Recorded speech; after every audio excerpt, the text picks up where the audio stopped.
and ho. Isn't that beautiful? That was great.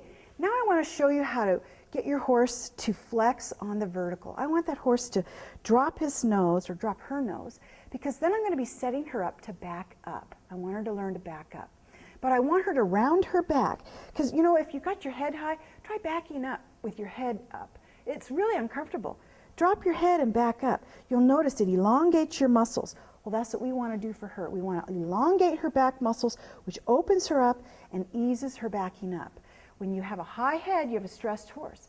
It's important to teach that horse to drop their head, especially in stressful situations.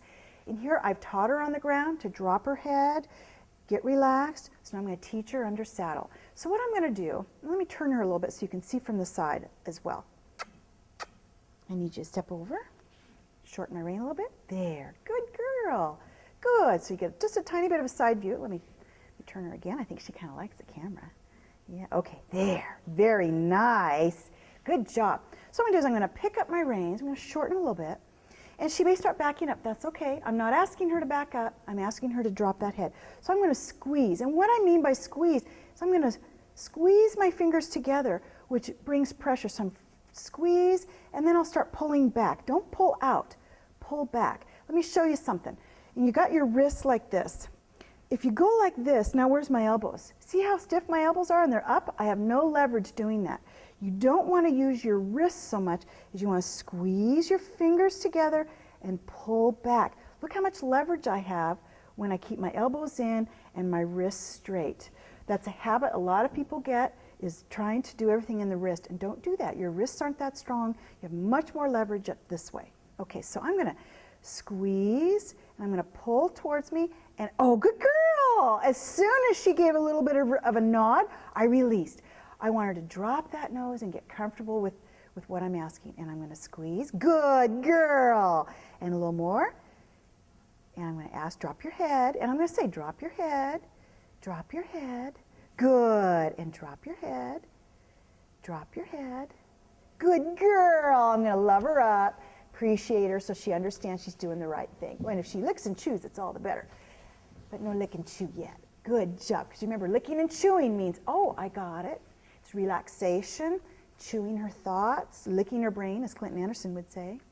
Okay, and squeeze. Good girl! You notice I didn't even have to pull back. Just I squeezed my fingers together.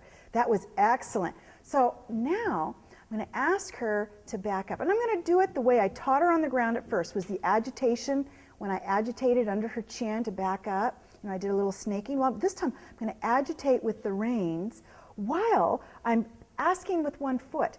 And I do 1 foot, 2 foot, 1 foot, 2 foot to back her up. But I start with an agitation along simultaneously with one leg. So I'm going to ask for this left shoulder. If she steps with her right shoulder, that's great. I'll switch my foot to the right. So eventually she'll get, oh, it's when she puts her foot on, I've got the right, correct shoulder. I'm moving the correct shoulder. It'll take her a little while to figure that out, but that's all right. I'm going to first start with the agitation of the rein. And where I want to go is I pick up my rein, she drops her head, and then I 1, 2, and I paddle her back. That comes in time. But this is how you can start it. And remember, be patient with your horse. Break it down into small steps. Okay, so I'm going to ask, that head down, good girl. Now I'm going to ask, and I'm going to say back up, because she understands it too. Put my left foot on her, I'm going to go back, back, back, back, back. Agitate a little more, good girl, good girl. Good job, she did 1 foot, that's excellent. That's excellent. Good job, now I'm going to try the right foot, back. Oh, look at that. That head down was great. And back, back, agitate, and back, back. And it's okay if she lifts her head. She'll get this refined eventually. Back, back, back, back. She's fiddling with her nose. Back. Good girl. Good job. And she took a right foot back, that right shoulder. And I had my right foot there. That was excellent. And she's like, she doesn't get what she's done. And it's okay that she lifts her head. We'll refine that eventually. When I pick up the reins, she'll drop her head, and then we'll back up. But I need her just to get the basics of backing up, and eventually she'll do it with my feet.